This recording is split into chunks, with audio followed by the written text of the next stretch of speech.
Cheers! Lisa Golem here. If you saw the last video, you saw me create this texture and gold leafing underpainting or background painting. And today I get to decorate it. So I'm actually going to talk while I paint today because I've noticed on YouTube here, after about 30 seconds, people click off if I don't start painting. So here I go. Cheers. First, gotta roll up the old sleeves. Get her done. So I'm going to take the Nickel Azo Gold first. I'm going to put it closest to the, I'm going to kind of, because it looks so nice with the copper. And I'm not worried about painting on the copper a little bit. I can do that. But what I am focusing on is getting the paint in those crevices. And anywhere where the underpainting that was here before when I started shows up, we'll just change the shade, which is the beauty of liquid, like golden liquid acrylics. They just have this way of colorizing the underpainting.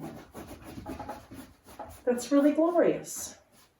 And I'm just kind of putting it wherever I want, like always.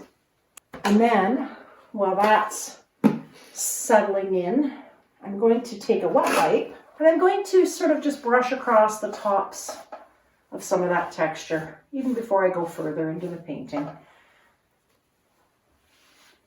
Just to take the very tips and lighten them. They'll be the same shade, but they'll just be a little lighter.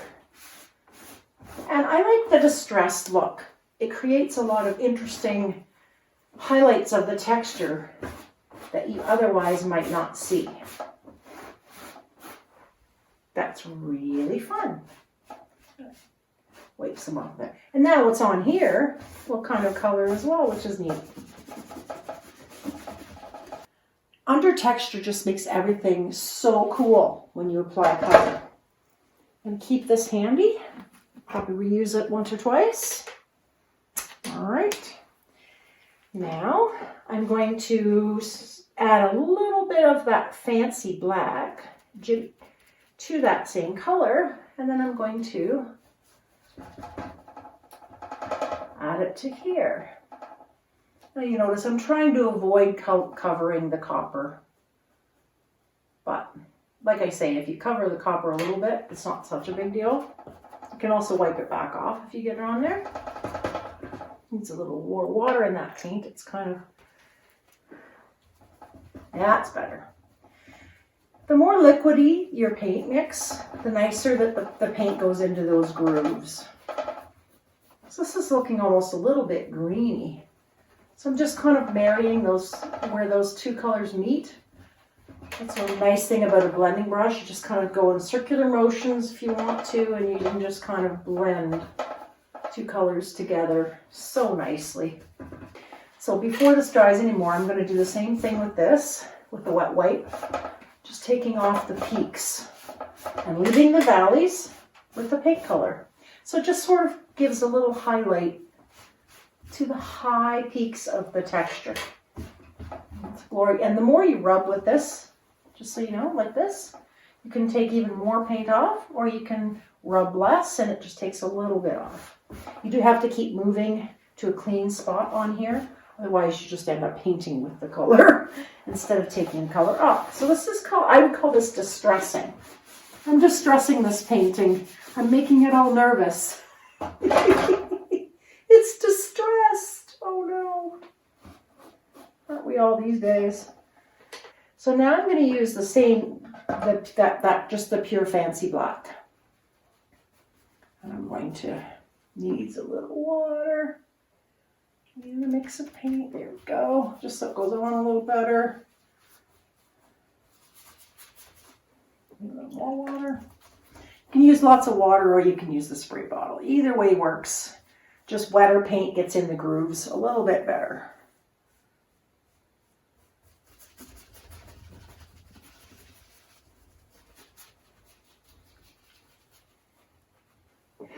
And now same deal. Take a wet wipe right away and reclaim some of those high textures. And this is when you really notice what those textures are doing when you start wiping them back a little bit. Well, that's cool.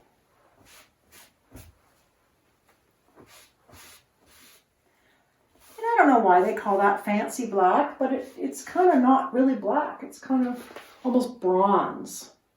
I don't know if you can see the color of that. Now, for those of you who really like to know exactly what I use, I'm using Arteza acrylic color. They're liquid colors, but they're not too thin. It's called Fancy Black, but it comes in all different shades, and they all have a shimmer. So now that I've done that, first thing I'm going to do is look at it, and I love the vibe that we've got going on. I like it. Now my thought process goes to, I need more dark darks. So to get those dark colors in the deep crevices, I'm going to use a filbert. Filberts are nice because they're thin if they're this way, so you can kind of use it this way to get into like lines and crevices. But if you need bigger areas, you can use it this way. So I like doing that. So I'm going to take the deepest black, which is that fancy black, but I'm actually going to add some real black to it because what I'm finding is it's nice, but it's not as dark as I'd like. So I'm just going to add a little bit of black to my palette. So now I can decide, where do I want my darkest darks? So if you remember, it's Valentine's Day, and I have like a little heart going on here and a little bit of a heart shape going on here. Very abstract, and that's intentional, because if you make it perfect little heart, it looks a little cheesy, just a little bit cheesy. And I like cheese as much as the next person, but not in my paintings. So it's an abstract vibe of a heart, of two hearts. Okay, so I'm seeing some deep textures in here, so I'm going to make some nice darks just in there. And you don't have to worry too much about overdoing it because I'm going to paint with a wet wipe in my left hand and the dry. So with it, I just put it on my finger like this.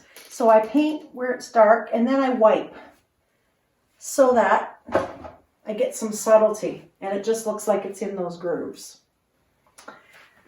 And there's a nice deep groove here, so I'm going to put some dark in there where I scribbled. It's so glorious. So as you see, I can like be really loosey-goosey with this dark paint. Then I'm going to switch hands actually because I'm not very good with my left hand. Then I just kind of do that. And it leaves that darkest of darks in the crevice, hopefully. You wanted a stressed look. You're going to stress that painting right out, man. You want that funky, distressed vibe. And I'm going to put a little dark kind of at the bottom too, but just more willy-nilly for fun. I'm going to stress that too, but just a little bit, just so the edges aren't too distinct. There we go. I'm almost going to like make like a bit of a shadow underneath that heart, like so. Isn't that cool?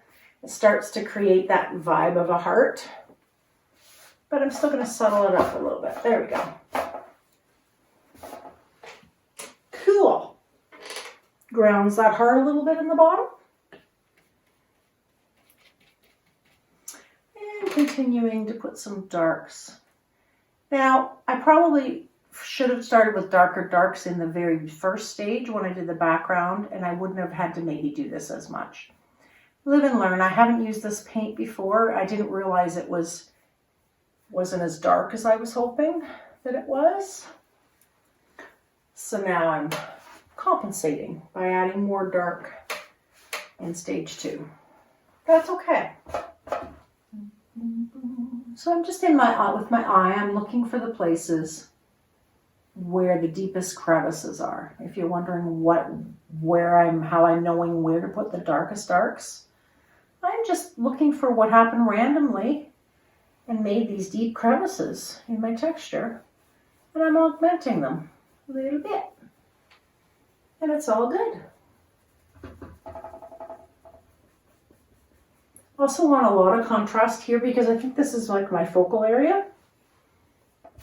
Now, in case you're judging this painting now and saying that's kind of ugly, it's okay because this is kind of what I often call the ugly teenage girl stage of the painting, because you're adding the darks first. I always paint from dark to light.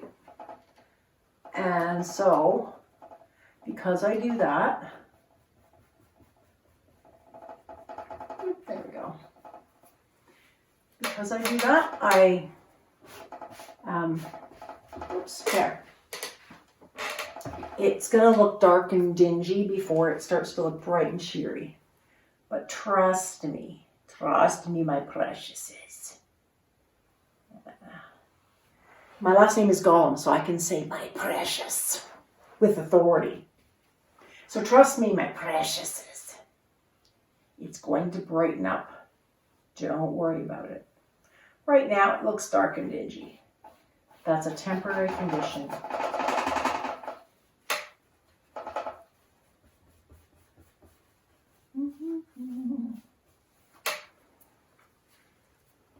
I'm not going to use the wet wipe because sometimes I just want to settle it, but I don't want to wipe it off. There we go. Wipe that off a little bit. So, I mean, maybe I'm doing things and you're going, what? Well, slow down. What? You almost have to play, because abstract is more about play than it is about being specific with your instruction. I want a dark area here.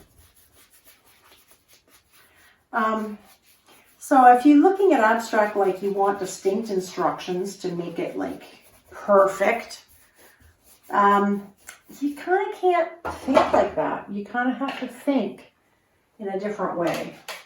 You're not looking for perfection. You're looking for experimentation. You're looking for exploration, not perfection.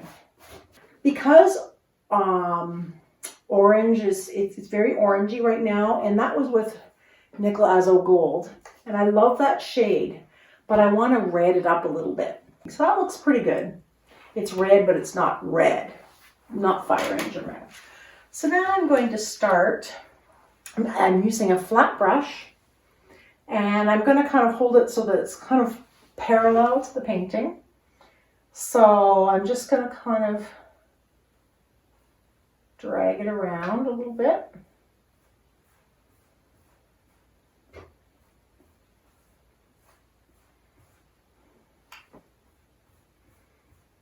This is when your intuition starts to happen. Because you have to make it look good for you, right? It's not gonna, you're just making it, trying to do what I'm doing, you might not like what I'm doing. So, you know, you kind of have to make it you. So I'm just gonna, I did that, half of the heart, and then I'm just gonna do a little bit on that side. And then, because they're kind of two, I'm gonna start with this heart a little bit as well. Bringing a little bit of red into there. And maybe I like this area, maybe a little bit red.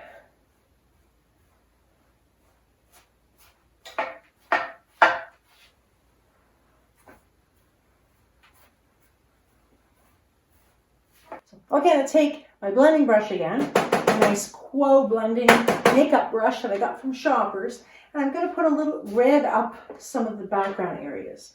So I don't want to overload the brush. I'm just going to put a tiny bit on the ends of the brush. And I'm going to sort of look a little bit, and I'm going to say, okay, if I just put a little bit of the reds over here, just see it's almost dry brush. It's like just a little bit.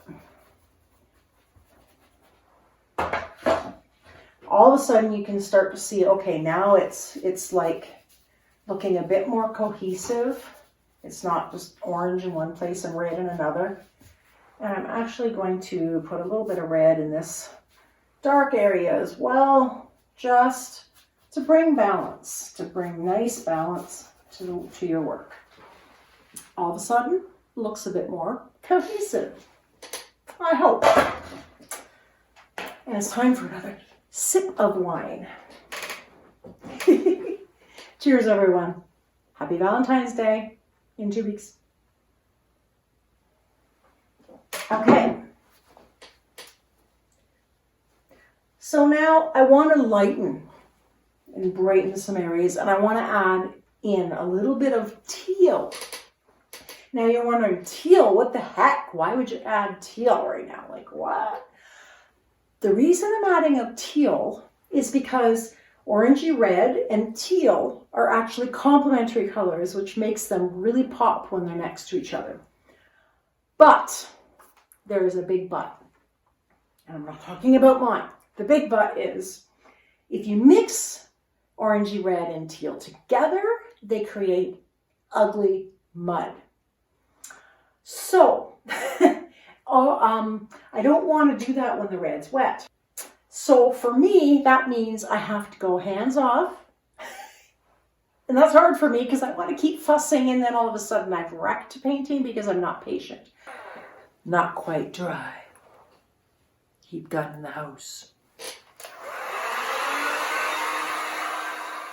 So now is the time that it gets a little more creative because I've kind of got the vibe happening.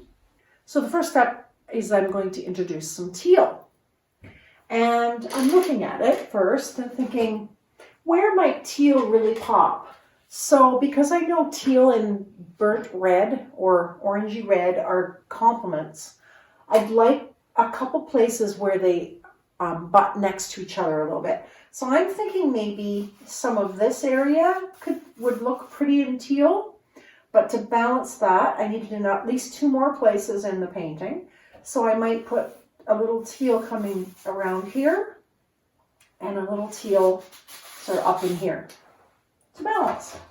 And then we'll see where we go from there. One step at a time. So I have turquoise phthalo paint, and I'm going to mix it with a fair bit of white to make it teal. Okay, so again,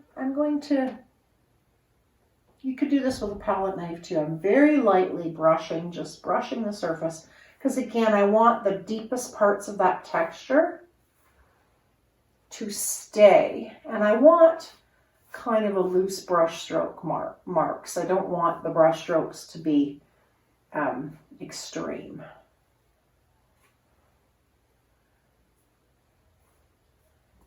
So it's like you're setting paint on top. You're not trying to blend it. You want to just set down that brush stroke and leave it.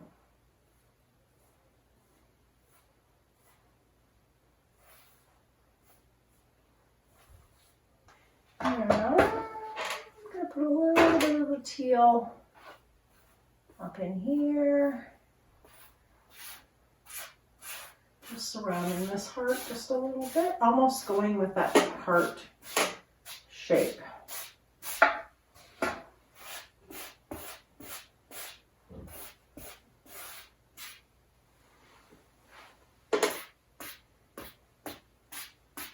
A lot of it's about balance.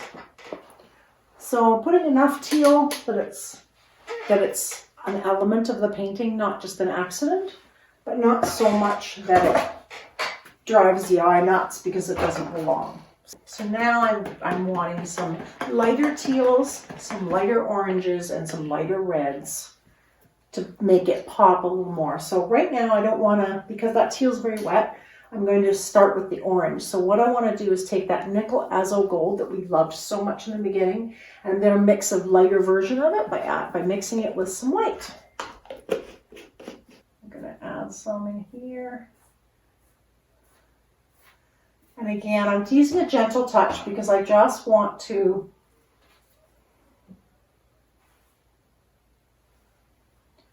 I just see when I teach, I can't, when I'm painting, it's hard for me to talk. I just want to add little bits of light. So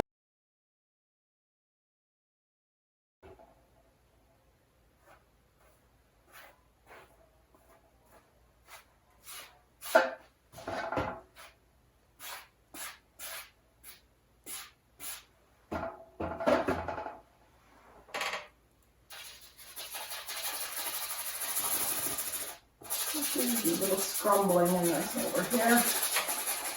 I might knit this a little bit in spots. Cool. To scrumble, you just want very little paint. It's almost like you've wiped almost all the paint off and you just kind of rub back and forth. It's a little hard on your brushes, but you know what? It's all good. You can always buy another brush, right? And I have almost none of that, but I'm going to scrumble a bit here in the dark spots. You see that when you have very little paint on, you can get really subtle marks that just kind of prevent the colors from looking so like solid colors. They then, instead of like a solid mass of dark, you've got some variety. Variety is the spice of life when you're painting. Now that this teal's dry, I want orange, put a little bit more of the light orange there. There. And where I want it to settle up, I can just settle it up. So now I did a light orange, I want a light red.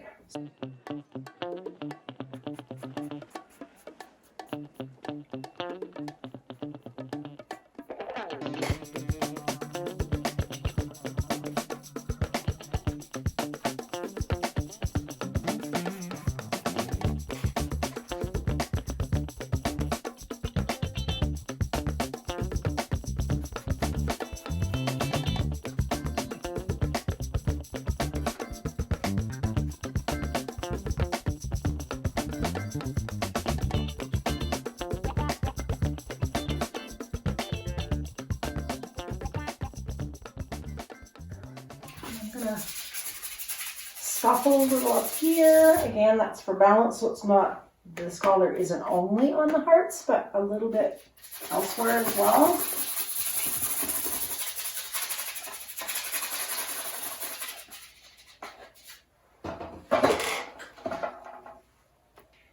You know, it's all about having multiple shades of each color. Just creates dimension and interest, as opposed to white, and then you have pink, and then you have red, and you have teal, and brown or black or whatever. But you want multiple shades of each color. Okay, so now I'm looking for where I want the brightest highlights. I might want one that goes like here, and one that goes here.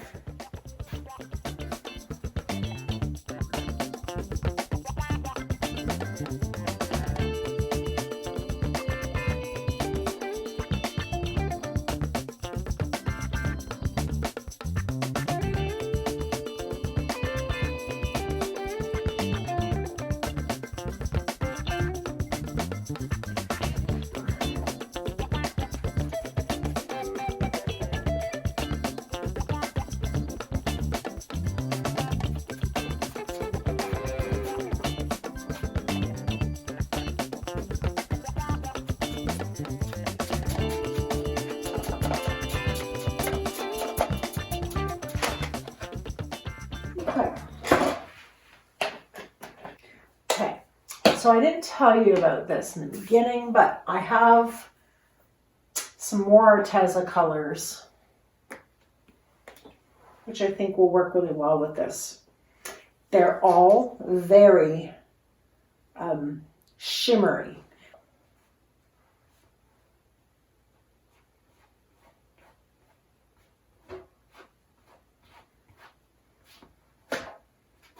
And again, like anything else with acrylic, if you find you've overdone it, just wipe it off.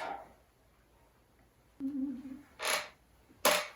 I'm fussing a little bit. I'm just going to add a little red down here because I'm finding it was just a little too much just red in one spot.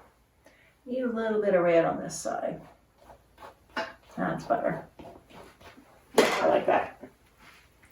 And maybe with this I need a little red here too.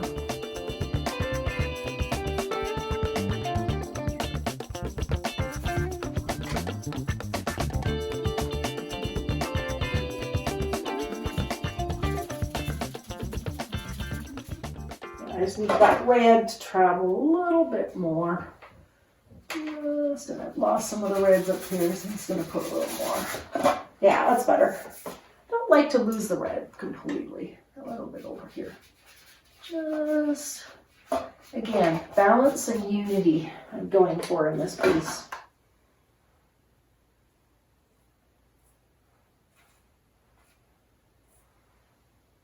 Yeah, losing the drastic whites, which I needed to reclaim a little bit. That's better. That's my habit. I do that. I lose the whites and then I have to go back and again and again. Oh yeah, now I still need more whites and now I add something else. Oh, now I need it to be whiter again. Especially the highest texture areas at the edges of these hearts. Has to be a little brighter. There we go. Isn't that just improves it 100% with where the lines are going?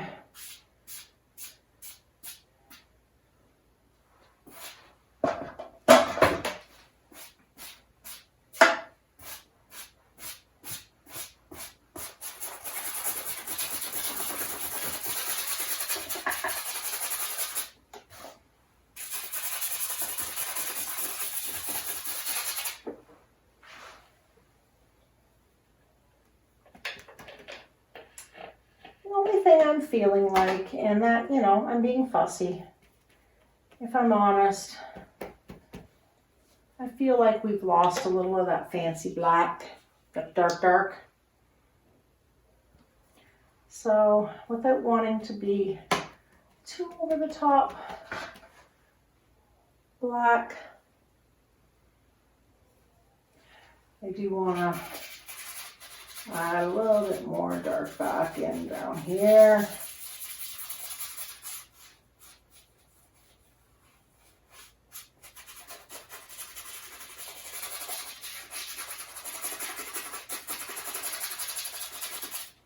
Now that just kind of brings a little extra focus, doesn't it?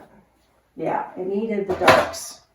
So I often get to the end of the painting and I'm like, what is going on? It needs a bit more contrast, so I'm giving it a little bit more contrast. Now it's outlining a little bit too much, so I think I need some darks in here a little bit as well, just for balance.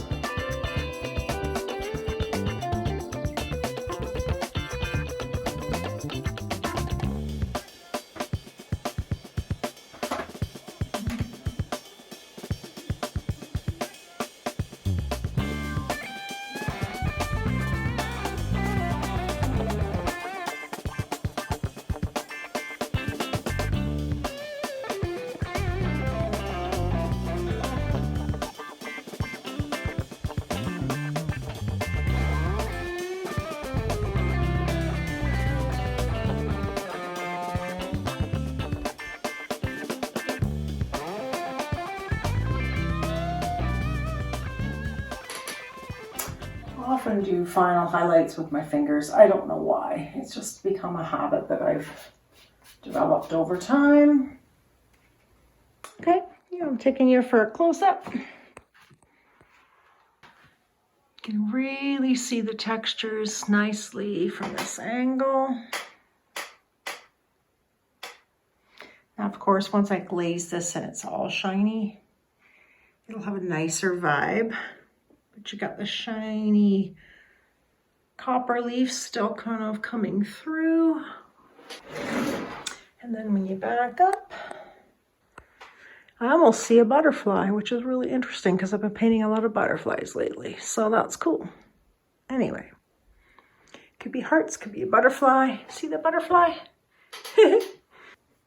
So there you have it, an abstract Valentine. Stay tuned in a few days for a more traditional paint and sip step-by-step tutorial for something Valentine-y. And I hope you will join me for that. And don't forget to like and subscribe down below. And also please hit the bell if you want to be notified whenever I upload a new video.